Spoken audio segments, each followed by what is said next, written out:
So today's topic is about less stress, more profit. That's what we want as a business owner. How to control your complex business and, critically, regain your freedom. So how do we do this? The thing that we all want. I'm going to share some tips with you. I'm going to share some advice. In fact, I'll just show you the agenda quickly here. So what I'm going to do is I'm going to talk through, give you some advice and guidance on the topic, share with you my 20 plus years experience of what I found works and what doesn't work. And this will all be stuff that you can take away and you can do yourself. I will also, at the end, I'll introduce you to my Founders Reboot program. That's my program dedicated for business owners and entrepreneurs. So if any of the things that we talk about today, if you feel that you need a bit of extra support and guidance or some sort of accountability to make sure you follow through and do these things, then that's what Founders Reboot is for. So I'll tell you about that at the end. And at the end, I can also answer any questions that you have. We can have a bit of Q&A at the end. I'm happy to take any questions that you've got. So let's get started then with it. So I'm just going to talk briefly about, in my experience, working with business owners, talking to business owners, what are the common frustrations that people experience? So one of the most common things is spending all your time firefighting, putting out fires all over the place, working really hard to keep spinning all the plates, and your business becomes a burden. That exciting venture that you started off with gradually kind of grinds you down because you feel like you're just doing lots of small tasks and firefighting. And often these are things that you feel you actually don't enjoy doing. Like, actually, you're not good at it, or you just don't enjoy it, or you hate it. It's funny how we end up starting a business on something we're passionate about, and then we end up spending our time doing stuff that we actually don't like doing, or we're not very good at. Really common experience, this. Another common thing that I find is people wanting to make changes and know that they need to make changes in their business, but they've become too hesitant. And so they're not confidently growing their business. They're not stepping on the front foot because they're too hesitant, because they're too indecisive about changes they want to make. Another common frustration, not feeling focused and therefore not seizing opportunities, because you don't know what is it that I need to focus on. There's always a lot to do within a business. I know this myself. There's always things to do. There's always many things to do. But what are the kind of main things we should be doing that are going to make the most difference? And how should the business look going forward as things change and the world change and my customers change? If you're not focused, then you won't go and naturally seize those opportunities. People often get to a place where they feel like they're serving their business when the business should be serving them. And this, so everything's the wrong way around. You built this business to give yourself personal freedom, financial freedom, whatever goals it is that you've set yourself up to do. But actually, it feels like rather than the business serving us, we're serving it. And that's a really common feeling.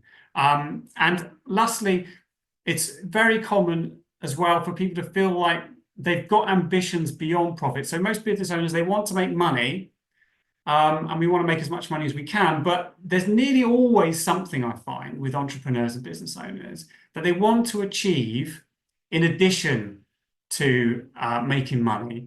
And so it could be about flexible working. It could be about working abroad. It could be about retiring early. It could be like a lot of different things. But I find there's nearly always that additional ambition. But what happens is, as we get into our business and we're doing it day to day and we're focusing on sales and we're focusing on delivering for clients, these personal ambitions, they often get forgotten. They fall by the wayside. It's a really common thing. So it kind of sits there as a frustration. Why am I stressed? Why is this business taking its toll on me? Well, it's often because the thing that you wanted to achieve in addition for yourself is not being looked at. It's not become a stated goal. It's just a vague ambition that's stuck at the back of your head. So these are the common things I see. Now, just to give you a brief introduction to myself. So my name's Joe Morrison. I'm a business owner myself. I'm also a qualified performance coach. I'm an award-winning strategist and innovator, and I've got 20 plus years experience working in a wide variety of roles and running my business and working with different people. The common thread that runs through my career is I've always been interested and passionate about making change happen. And so whether I'm working in large organizations or working with small organizations, I always want to find the best way to help people gain momentum and create change. Creating change is a very difficult thing to do, whatever your size of organization. But that's what I love to do. I want to help people make change. And just so you know, if you want to have a conversation with me after this webinar, then you can book a call with me, a free call, no obligation, 30 minutes of my time. All you have to do is use I've got to get this the right way around, the QR code there. If you point your phone camera at that QR code, it will give you a link to my Calendly, excuse me, where you can book a meeting with me. So I've left it on most of the slides. So at any point during the presentation, if you want to go to my calendar and book a time slot with me, you can do it. You can also go to that address there, foundersreboot.com. If you go to that website, you can also book a slot there. So my vision is to enable entrepreneurs to do what they do best. So what does that mean? Well, I'm very energized by working with people who create change, who are entrepreneurs.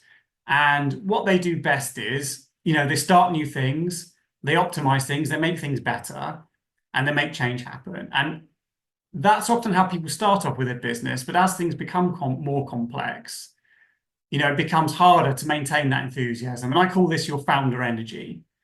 So what I like to do is help people rediscover their founder energy. I like to help them make their business feel like it did at the start. That's what I work towards. That's what I like to do. And there's a reason why I do this. And it's because, in my opinion, progress in society, in our economy, in the wider world, progress depends on founders. It depends on people like you. And I think it's something really important. If you're owning a business and you're running a business, if you've started something, is to recognize that what you've done and what you're doing is really is unique. And also it's a skill that a great many people, most people really struggle with. So you should really feel proud in what you're doing. I've worked with so many really competent, very, very educated, very capable people. And the common thing that most people struggle with actually is creating new initiatives and generating new products, new services, even charities, even networks, companies. It's a really sought after skill because so many people, no matter what they try and do, they really struggle to do it because they don't like dealing with uncertainty and they don't like taking risks. They can be very good at managerialism, but actually being a founder and starting something is incredibly hard. So no matter how hard it might be within your business at the moment, always just remember the great steps you've done to get to where you've got to. And that actually, even by getting to this point, it makes you pretty part of a very small number in society. And you should be very proud of that because we need people like you to keep doing what you're doing. We need you to maintain your founder energy because that's how new services are developed. That's how value is created. That's how the economy grows. These are all really important things. So progress depends on founders. This is something I hammer to my client all the time because I want them to have that positive message in their head. We always have the kind of negative messages in our head, don't we? And the things that aren't going right. But, it's important that we maintain the positive in our head because it gives us the confidence to move forward. So be proud of it. Now, why should we be focusing on complexity and stress? So this is the kind of topic that we're talking about today. Running a business is very, very difficult.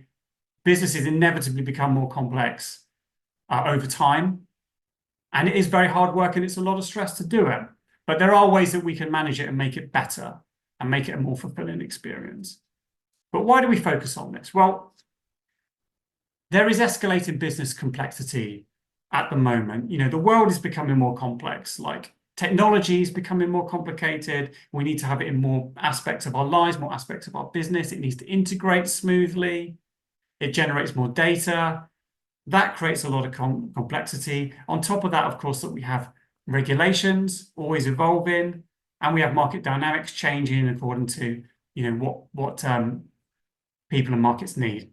So failing to address this complexity does result in inefficiency. It results in potential to miss compliance issues, miss growth opportunities. We can't risk falling behind. We've got to be adaptable, and we've got to be taking on these complexities on the front foot. On top of that, we've got increasing uncertainty in the economy and the wider world. I mean, global uncertainty is higher than ever, and volatility. It used to be a point that we used to stand shoulder to shoulder with our allies in the world, and now we're kind of all just kind of like looking at each other saying like, well, can we trust you? I don't know. And all of that kind of geopolitical stuff, it does filter down into our economies and our markets because there's less confidence, there's less investment, there's less growth. We can have events like the Middle East or Ukraine, the Red Sea, all these different aspects, things can happen that affect our economy and it affects our ability to buy and sell. So, and then on top of that, obviously we have issues like the pandemic, which showed that sectors can be shut down just overnight, literally. We have to be able to adapt to those situations. We a lot of companies struggled during the pandemic. Some companies pivoted extremely quickly and did very well. I know several entrepreneurs who did really well from that COVID period because they found needs and they addressed them, and they were able to pivot their businesses really quickly. And that took quite a bit of foresight and bravery to do that. So we need to be in a position where we can adapt to this ever-changing and volatile world that we live in. And the other thing we need to think about is changing customer expectations. Much of this driven by technology. It changes our behavior. It changes what we have at our fingertips.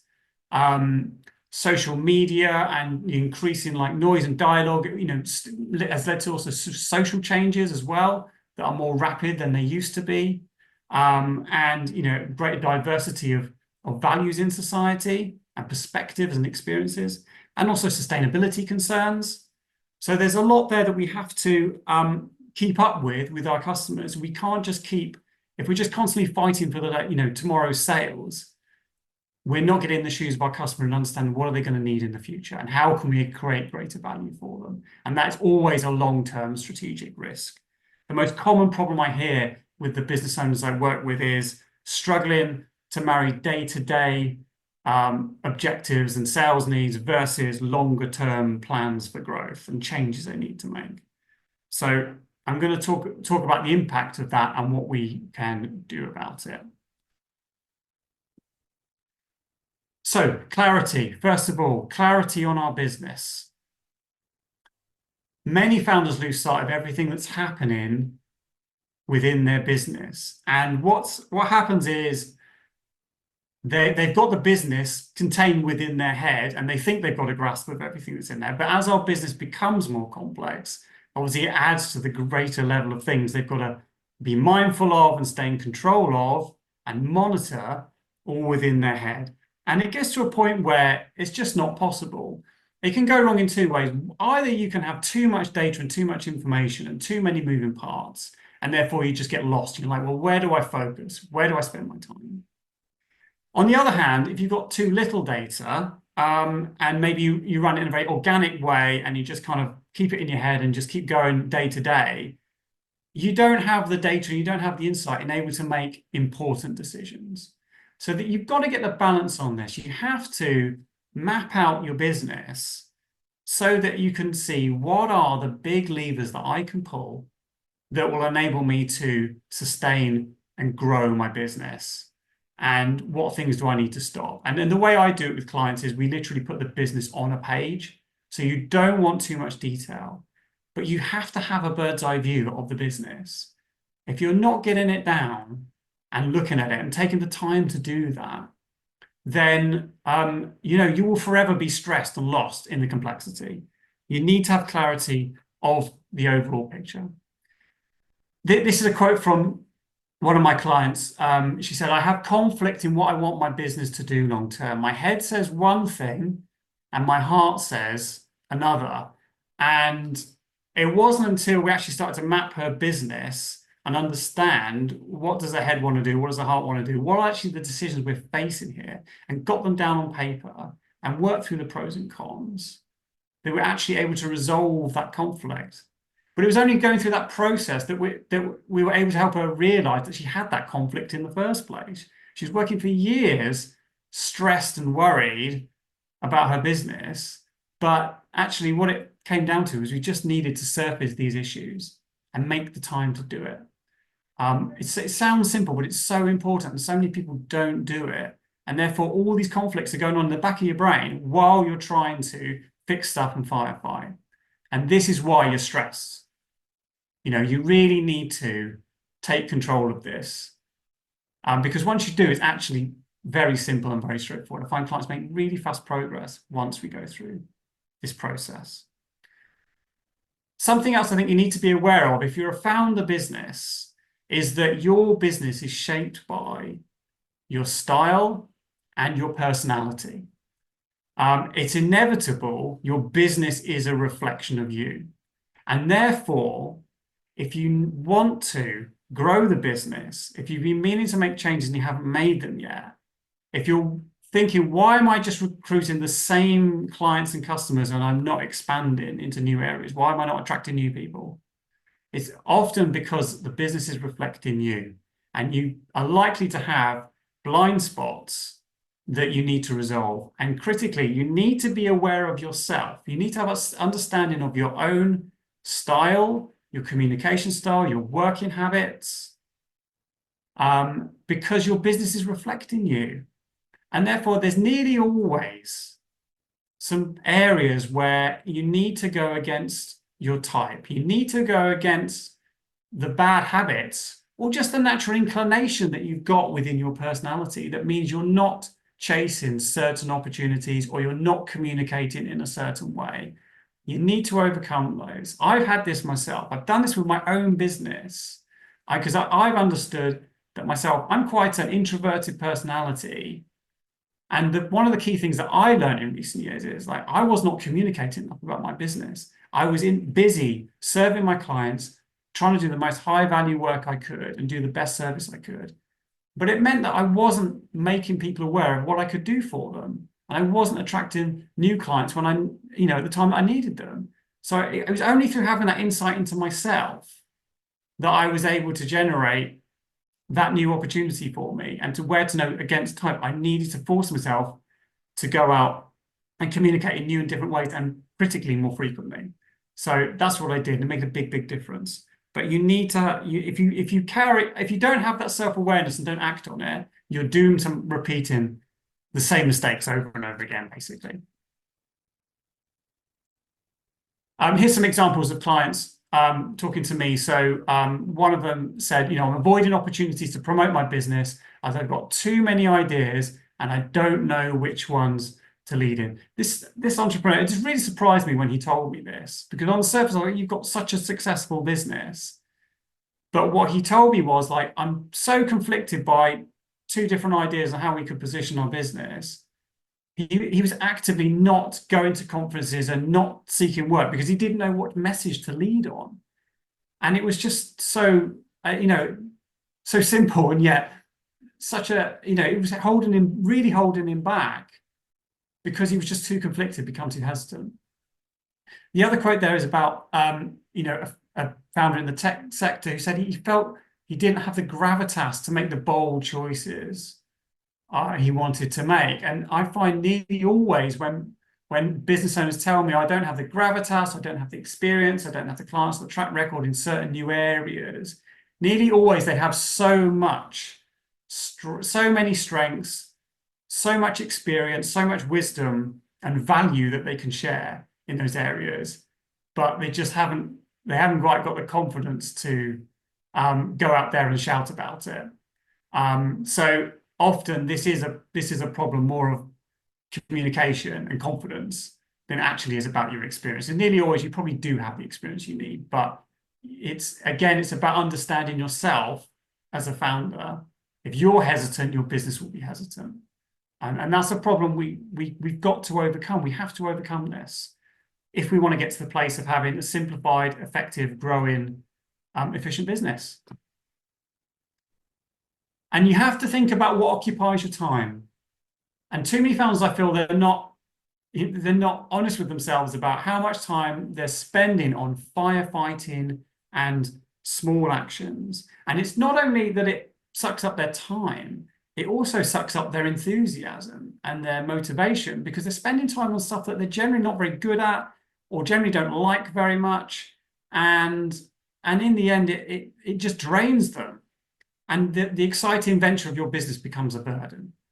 So you've got to recognize how you're spending your time, and you've got to make a decision to think, right, I need to overcome this, because it will slowly over time suck all your motivation away, and you don't want that. And there's a reason why we do this. Like, we're all guilty of it. I've done it myself.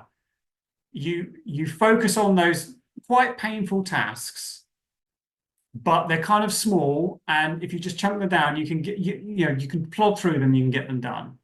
And the reason we do this is it feels like control. It feels like we're in control and we're making progress. It's hard work, but we're getting somewhere. And I think often this comes down to a point about business owners is ultimately we can be our own worst enemy in terms of being control freaks. We feel like, well, we have to do this. I have to learn how to do it. I have to do this. And I either don't want to trust somebody else to do it, or I don't want to invest the time briefing somebody else to do it. But it's a false sense of control, because what it's doing is it's sucking up all our time and motivation.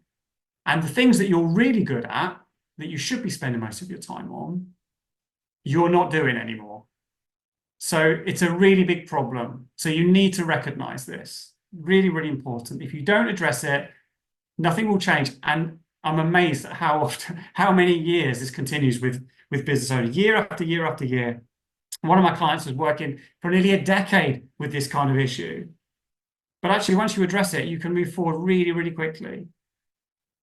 And there's a reason why these small tasks feel like control, but we're avoiding the bigger strategic growth issues because, and this is a great quote from John Cleese, this is from about 30 or 40 years ago, but it still holds really true today. It's easier to do trivial things that are urgent than it is to do important things that are non-urgent. And his example, like thinking, because that's the thing. If we're conflicted about where the business should be going, where's the big growth opportunity, a lot of the time our mind just doesn't want to go there because we don't know what the answer is. And we've got to think about it, and the brain doesn't like work. Whereas actually just going and fixing some of those little firefighting problems, well, they're horrible, but at least at the end of the day, I'll know I've ticked a lot of them off. We've got to be a bit more mature with ourselves and say, right, we've got to stop doing that, and we've got to actually do a bit of thinking. And actually, when you lay out these things and actually start to work through them, you'll often find it is far less painful than you're expecting. So what are we trying to get to? Transformation. You've got to understand your true value. And it doesn't matter if you're a tech giant, you're a local bakery, a business of any size, there's a key thing you need to keep in mind, which is without unique value, you're at the mercy of better resource competitors. So coming back to the point about complexity, a complex business, this is the thing you've got to spend your time thinking about. This is your route out of that complexity and stress, is to work on what is your unique value. Every business, every founder, you've all got a unique story. You've all got something really special. I know it because I work with people and I bring it out of them. When you bring out your history, why did you start a business? What's your purpose? What are you trying to achieve? Why are you uniquely placed to deliver this value for customers? The story is always there, but you've got to tell it and you've got to work out what it is. This is how you get value. You've got to compete on value, not on price. You've got to think like the brands like Levi's, so that you're synonymous with, an image and an appealing concept. For Levi's, it's around the Western adventure, isn't it? And it's, fashion. It's not around, we just make a pair of jeans. You've got to find what is the value and how you can raise the value. Now, no, there's two misconceptions, I think, very common about branding. Like, one is that it's going to be really expensive and that you need to get an expensive agency in London or somewhere that's just going to suck loads of money out of you in order to, give you some additional brand value. And I'm here to tell you that's not what you need. It's not what you need to do. You can do a lot of this yourself, and it's better if you do it yourself because only you actually understand your true value. So you need to just spend the time to do it, to find out what's your story and what's unique about you, make you stand out. The other thing where it goes wrong is often branding is done sometimes with partners and agencies, but it's purely visual and there's nothing more to it. It's like a lick of paint. You've got some nice fonts, you've got a nice color palette, but actually there's nothing strategic sitting behind it. There's no purpose. There's no value proposition. And, it's a big problem. And this is where I often interface with clients is they've done some branding, but actually all they've done is got a nicely skinned website. And there's nothing sitting behind it. So you need to be figuring out what's the inside of what it is you offer. Now, there's the most important thing that no one tells you about branding that I want you to keep in mind and keep at the forefront. And that is, you have to be brave. What do I mean by that? It means that you're prepared to do something that looks strange on the outside, looks strange to your competitors, looks strange to your sector, but makes complete business sense for you. It works for you and your business. You have to be brave. It's about standing out. You've got to remember that as humans, psychologically, it's within our genes that we don't want to often stand out. We don't want to be the weird person at the party that people avoid. We want to feel comfortable within our sector and doing things that are generally expected of our sector and present ourselves in ways that our competitors do. But the thing is, it just doesn't grab attention. You're not going to stand out. And if you don't stand out, you're at the mercy of better resourced competitors. They will always outsell you because they've got a bigger budget than you. They'll advertise more. They'll be more front of mind for customers and clients. They'll be more trusted because they're more familiar, and therefore they can convert easier to sales. So you have to be brave to stand out and disrupt that, because I think you will always be at the mercy of your competition if you're not. It's a really overlooked but fundamental mental shift, if I can say that. You've got to be brave. So if you've got a complex business, you've got to focus on your unique value, and then you've got to articulate it bravely. So many times, businesses, they've actually got all the recipe and they've even got the ideas to be brave, and then they water it down because something feels safer, and that holds them back. And in the end, you don't get the sales and the growth, and you get the stress. So you've got to be able to be brave to put stuff out there, see if it works, and pivot and change it and adapt it. If it doesn't, you never get things right first time. You've got to be prepared to do something a bit different. Now, we associate innovation and bold brand positioning with, tech giants like Netflix and Tesla, but I'm here to tell you, you don't have to be those kind of companies to do this. You can be in far less sexy fields, and you can be really unique and really stand out and really add value to your customers. So I'm just going to talk about a few examples here. So one of them is WeTransfer. It's just a site that allows you to transfer files safely on the internet from one place to another. That's all it does. And yet, that could be a really functional, technical, boring interface, basically, on which their competitors largely are going to be. But WeTransfer is different. It's realized it's got this space, on its website. It has an opportunity, and it uses that that property, its website, to be very visual and very creative. And so what they've done over time is they've fostered a lot of connections with the arts, with culture, with creatives. They really position themselves in that space, so it's appealing to create people in the creative space, and they really stand out as a result of it. It really feels very different. They didn't have to go down that path, but it does make them different and sustainable. The important point is it's created a sustainable, growing, healthy business for WeTransfer because they know what they do really well, and then they just communicate that value in a really unique way. So it's just very careful positioning. Trainline is another example. So we, those of us in the UK, we know that buying tickets is a logistical nightmare for trains in the UK. It's just incredibly complicated to find the right ticket, combination of tickets for your travel. I don't know why, but it's too big to go into. But what Trainline does is it beautifully simplifies that. It makes it really easy and it's constantly evolving.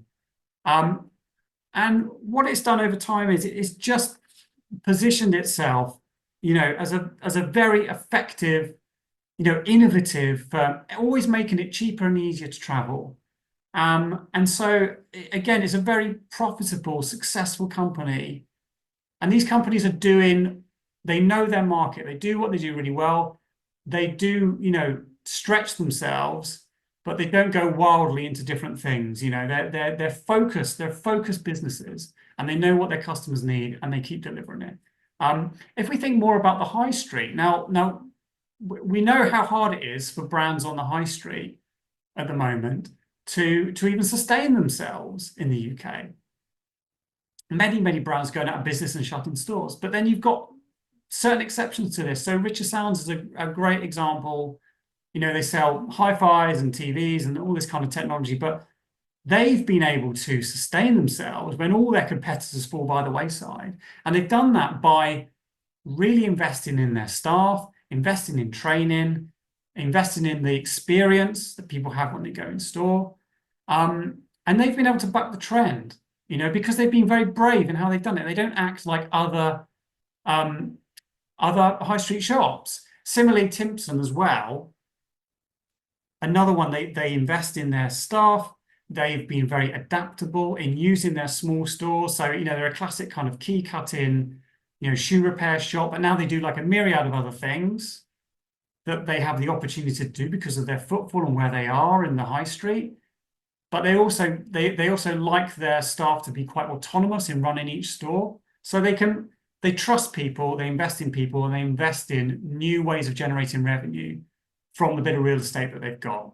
So that's what being a focused business in quite unsexy sectors can look like to be very successful, and brave in terms of how they go about their strategy. And what happens when we start brave and then we lose it? Because this can happen too. We've seen this recently with the Body Shop. They've gone from bravery to administration, which is quite a heartbreaking story when you think like they were the archetype of the brave high street brand in the 80s and 90s. They were all about their ethics, about their vision of the world, about, against animal testing and everything else. You can see the quote here from Mike Constantine from Lush. He talks about Body Shop lost that feeling that it used to be you go in Body Shop and you felt you were helping to change the world when you bought a product there.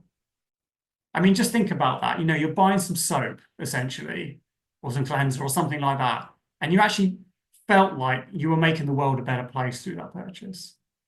That is value. That is the very definition of creating value in the customer's mind. And they lost that. They were shaped by their founder. They were a classic example of mirroring the founder, Anita Roddick. And then when she sold and it went through 2 or 3 different owners, it slowly lost its bravery, lost its weirdness, lost its uniqueness.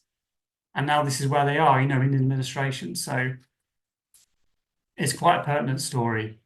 This is an example from one of clients talking about, we did some branding work. It looked fine, but it was on the wrong level. We needed something at a high level, who we are, what we do, and why.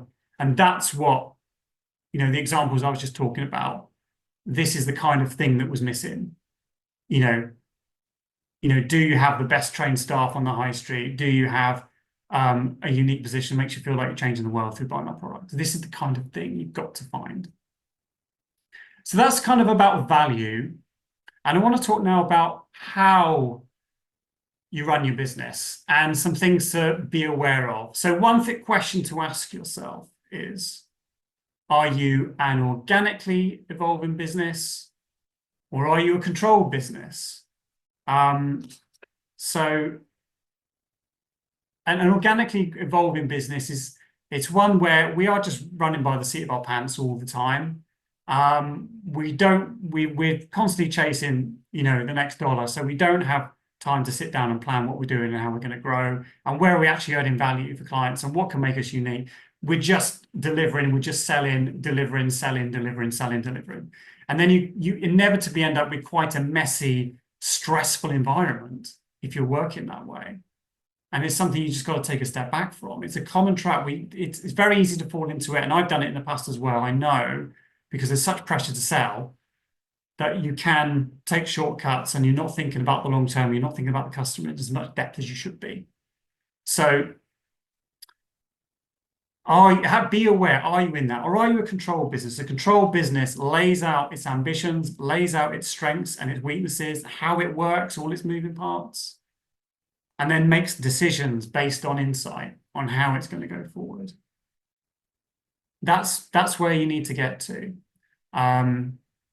This is what one of my clients was saying, I'm not clear on what my ambitions are long term. I'm being too busy keeping the money coming in. And of course, we need to do it. Of course we do. We need to keep the business going. We need to keep the money coming in. And that's all great and understandable. And, it has to happen. But there has to come a point where you go, actually, I need to make the time to review and plan. I need to do it. And I've had a client recently join me who is in that position of it's a big ask for me to step out of this selling mode right now, but I'm going to do it and I'm going to invest time and resource into doing this because I need to break the cycle. That's what really ultimately this is about, is you need to be breaking the cycle of stress and running around and firefighting and just getting the sales in. You have to make a conscious decision. If you do that, the world's your oyster, everything's possible. You have to make a conscious decision to do it. Some of the traps that people fall into, really common, I find, if I just work that a little bit harder, then I'll get back on top of it and then we'll power forward. And, I'm here, tell me in the chat if this is you, give me yes if this is you. If I just work that bit harder, I'll get on top of it and then we can move forward. And I'm here to tell you, there's always stuff to do. There's always, unmet things that need addressing in a business. And just working longer hours is not the solution. Yes, as business owners, we do work around the clock, and that is part of our DNA and part of what we do. But if you're in a cycle of longer hours, more stress over time, and it doesn't get better, then you need to address it. I'm here to tell you, I'm here to give you permission now. Stop it. You need to slow down and reflect and stop, because working harder is not the solution. You got to work smarter. Cliche, yes, absolutely true. When the pressure is on, we need to actually stop and reflect and plan our way out of this, not work harder out of it. The other thing I commonly hear is, and tell me yes if this is you, we'll do the big change next year. We'll just keep things running for now. We'll just keep everything in place now, keep the sales coming in, keep fighting those fires. Next year, definitely, we're going to do the big change. And how often do we say this? And how often does it never come around? I've seen clients, they've just done this for years and years and years. It's so depressing to see. It's like, yeah, you have to take charge of it, take control. Change won't happen unless you want to make it, and then you make the time for it to happen. Again, this one of my clients said this, I wasn't reflecting, I was just moving from one task to another. I'm sure a lot of you can. This will resonate with you.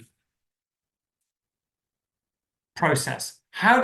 We've talked a lot about problems here, and a lot about what we should focus on. How do we get our way out of this? How do we work our way out of this? What's the process? The easiest way for me to explain is to show you this. So this is one of my clients. His name's Will. He leads the Fairness Foundation. He leads a young, ambitious organization. It's heavily shaped by Will's focus and his personality.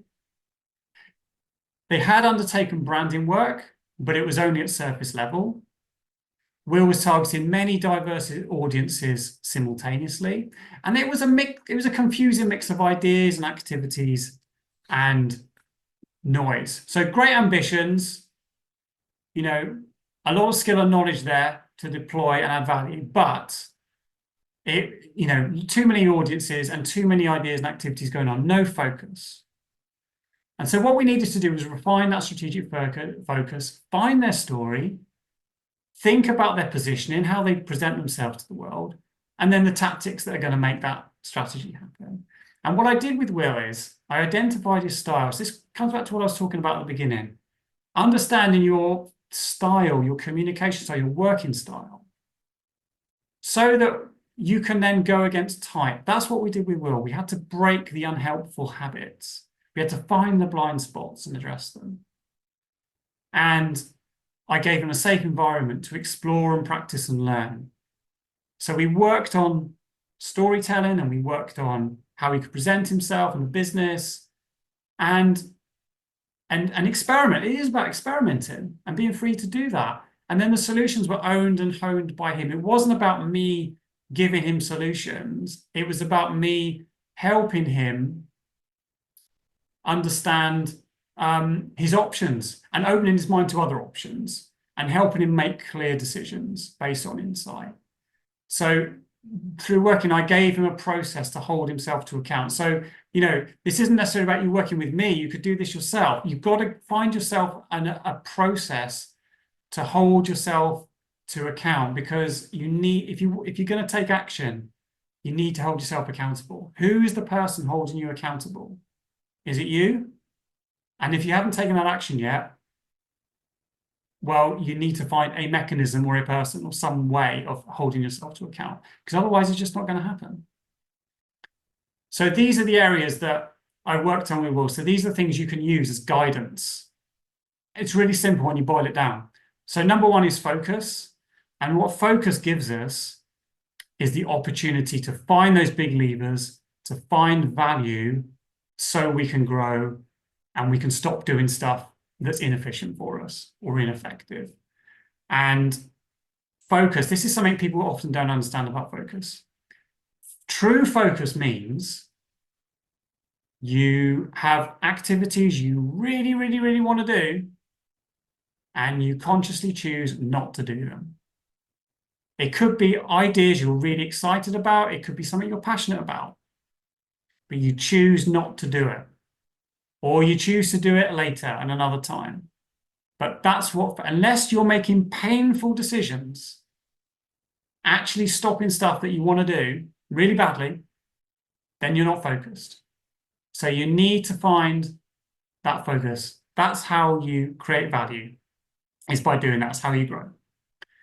The second thing is communication. Now, we can create all the value in the world, but if we can't communicate high value confidently, imaginatively, creatively, consistently, then we're not going to get the sales and we're going to be outfought by the competition. We know that the best companies, the best suppliers do not always get all the best work.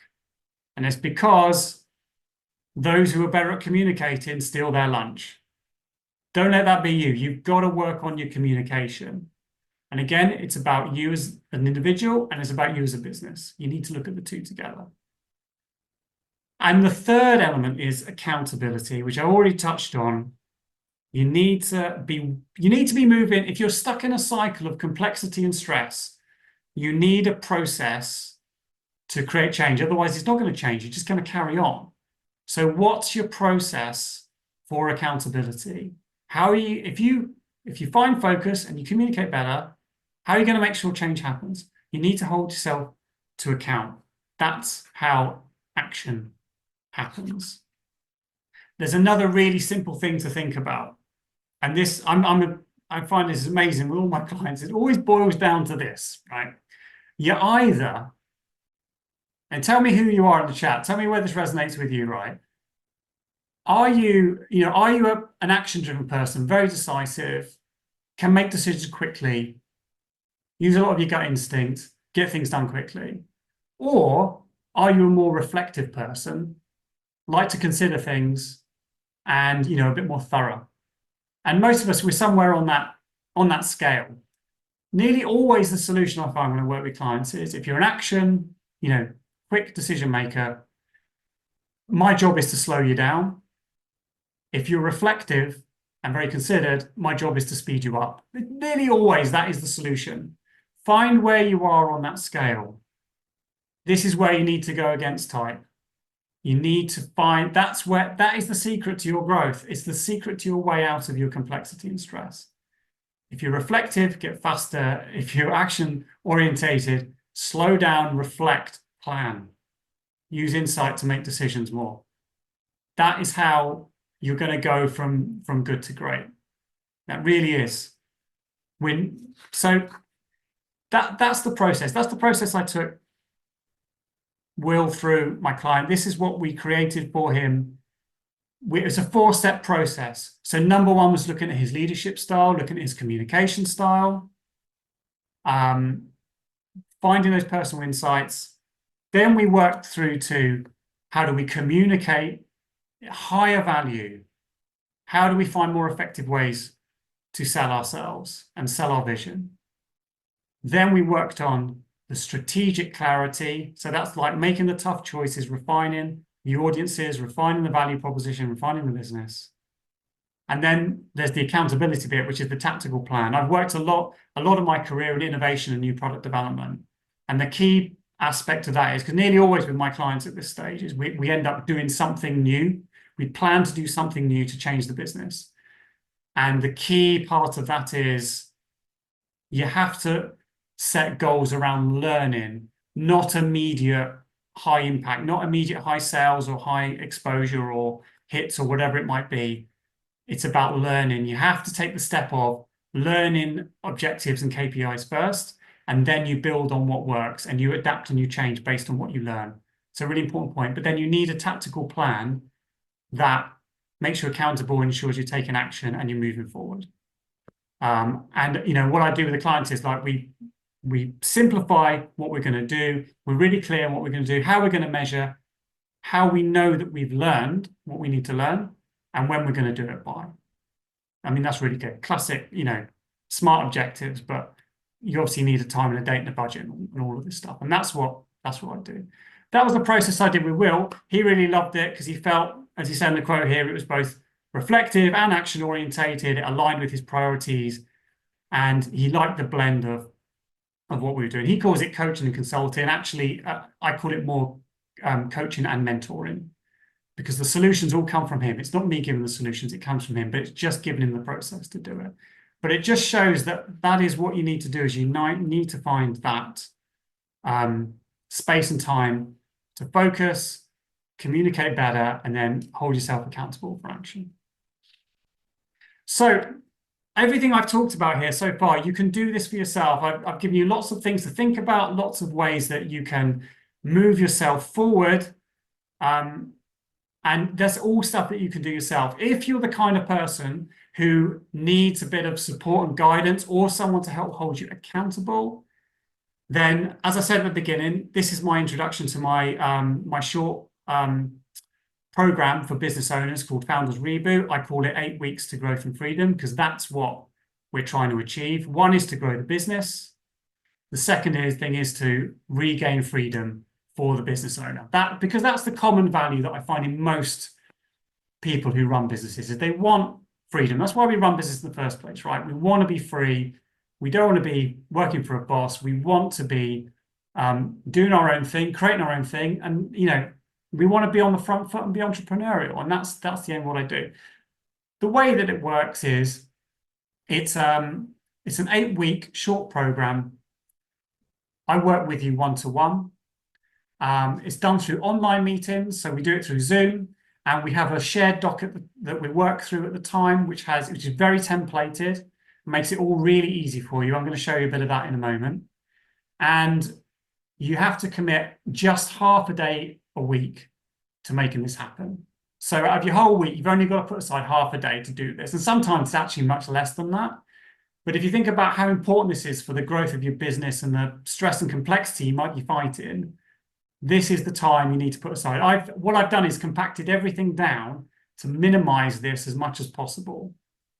You just need to show up with the mindset of like, we need to make a change here, and I'm going to commit to putting that half a day a week in to make it happen.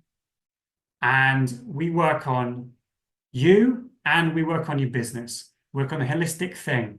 Because as I've said before, you need to understand yourself in order to help your business, because your business is a reflection of yourself. And these are the areas we cover. So we do the leadership coaching, identifying your strengths so we can really double down on those strengths. Loads of founders aren't using enough of their strengths. That's where you've got to be spending your time. We've got to break the bad habits that are holding you back. We do business mentoring, so we examine and simplify your business. That's where we do the mapping. We find the untapped value and we focus on that. And we also find opportunities to do less and to stop stuff that's making us inefficient. We create simple, actionable plans, time-bound, high-value focus, make you accountable to yourself. And we also tell you teach you how to promote it better. So the perceived value your customers see is much higher and it's much more compelling. Those are the steps that we're taking you through. And as I say, we work on a shared document. It's all templated. These are just examples of things. It's all in one place, in one document. We work through this week by week. So by the end of it, you've got a full strategic plan and you've got the tactical action plan as well that holds you to account. So we work through all of this stuff. I make it really easy. We fill it out together. So I really help you. I help you even with the workload, but you've just got to show up and talk me through it and help, and obviously come with the right mindset of, wanting to create change and wanting to build a better business. That's what we're here to do. The guarantee is, I'm not going to talk through this, but there's 12 kind of hard outputs that you'll get at the end of that process working together. So you'll get these as a guaranteed outcome at the end. But the key thing is, or one of the key things is about storytelling, and I just want to explain why we focus on storytelling. So this is a quote from Stephen Bartlett from Dragon's Den. He says here, stories are the single most powerful weapon any leader can arm themselves with, and they're the currency of humanity. Those who tell captivating, inspiring, emotional stories rule the world. That's what you need to do with your business. That's what I help you do. That's about communicating value, being compelling, inspiring, emotional. That's what sells. I help you do it. So by doing that process, we do the focus, communication, accountability, and that gives us greater control. You'll be proactive on your strategy, not pushing it back till next year, not in the back of your mind with conflicting, ideas. You'll be proactive and on the front foot again.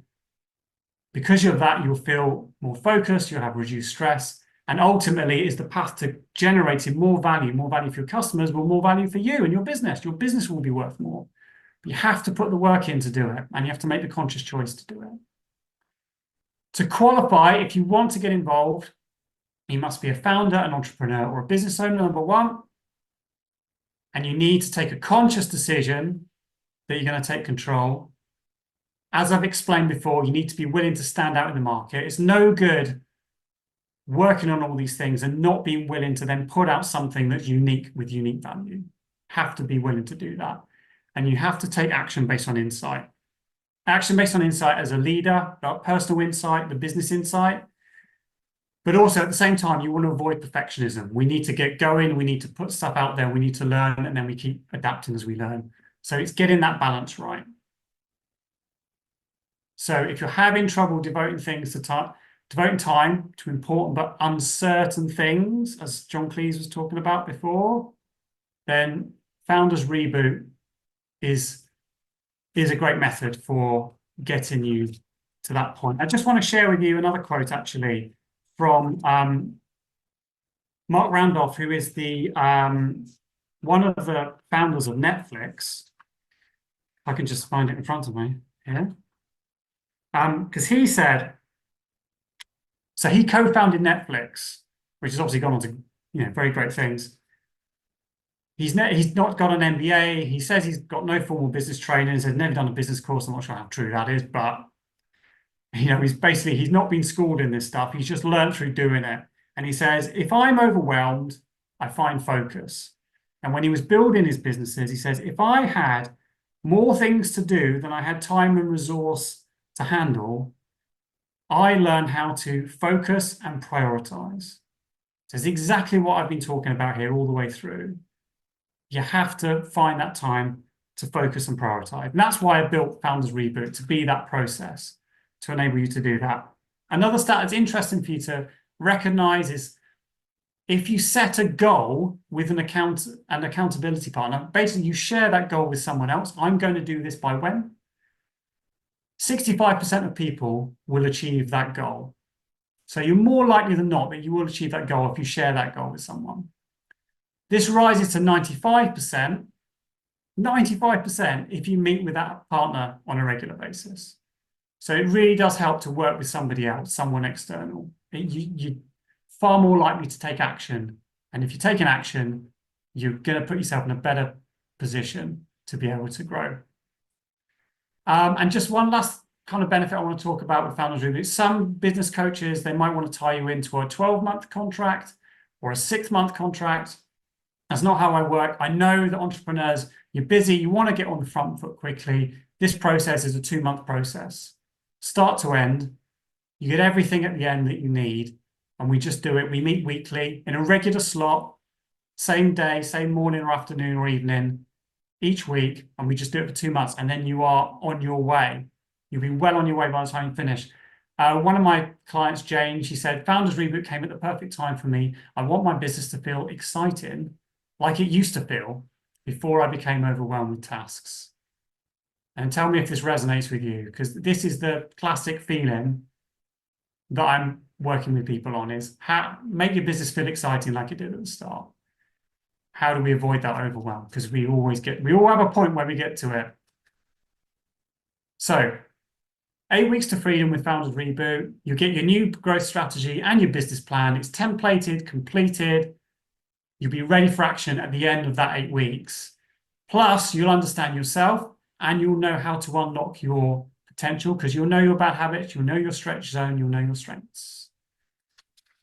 Now, I only have, it says 4 slots, but I've just crossed out Wednesday mornings. We've actually got 3 slots left.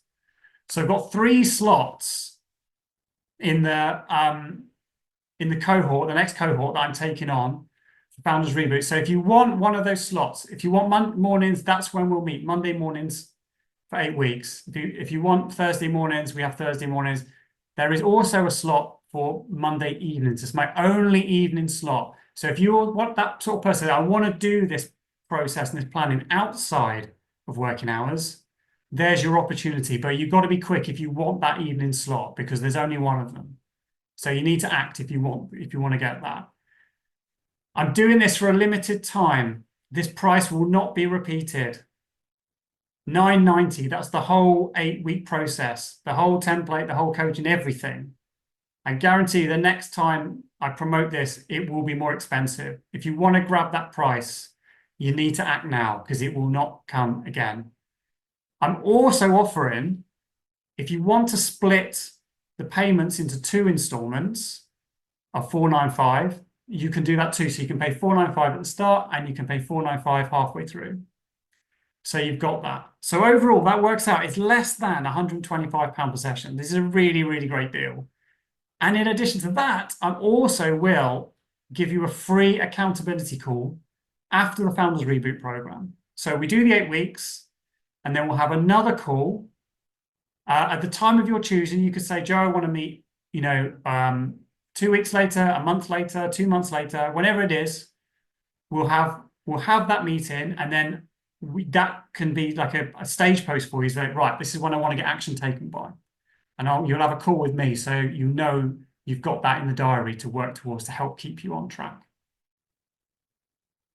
So how does it work if you're interested, or even if you're just curious? Well, you book a call with me. So as I've already said, You can book a call in my diary on foundersreboot.com. You can use either of these QR codes now on this slide. Put your phone up, hold your phone up. It will take you to my Calendly. You can book it in my diary. I've got 19 call slots available in the next few days. So grab one while you can and put it in a time that works for you. We will spend 30 minutes talking about your business, about your ambitions, your challenges. I will give you as much advice and help as I can. And I will tell you about the Founders Reboot, any questions you've got about it, and anything you want to know, I can talk you through it. There's no obligation. I just want to meet people and understand what are the challenges you're facing, where do you want to get to, how can I help you? So book a call in, use a QR code, use the website. Remember, it starts on you. If you want to make changes, if you've been grappling with this for years, with stress and complexity, it's never too late to start, because I find my clients, we move really quickly. Once we get going, they think, why did I not do this sooner? Because it's remarkable. Once you start to air your conflict and your doubts to another person, we can quickly lay it out and we can start making progress. It's remarkably simple and easy. You need to know about the price. So I told you it's like a special one-off price. It won't be repeated. That price offer expires on Monday, the 25th of March 2024 at 6 p.m. So that is the deadline. After that point, the price will go up. So if you want to grab it at that price, now is your opportunity. Thank you so much for listening. I hope that was really informal for you. I hope it was helpful. I hope it's made you think a little bit differently about your business and help you to reflect a little bit. And I'm really excited to speak to you all and find out what your ambitions are, where you want to go, and how we can get there. Everyone's got a unique story, and what I love to do is help people shape that and put it out there so that we can all grow, and we can all keep making progress together, because that's what it's all about, and rediscover our freedom. That's what I want to help you to do. And I love it that every founder or business owner I work with has a new and a different story and a new perspective. And, it's a great challenge to work through those things. And it's great fun working together. And I hope to see many of you soon in those calls. Book your call. And let's talk about how we can help you move forward. Thanks very much for listening. And I hope you have a really good rest of your day. Thank you.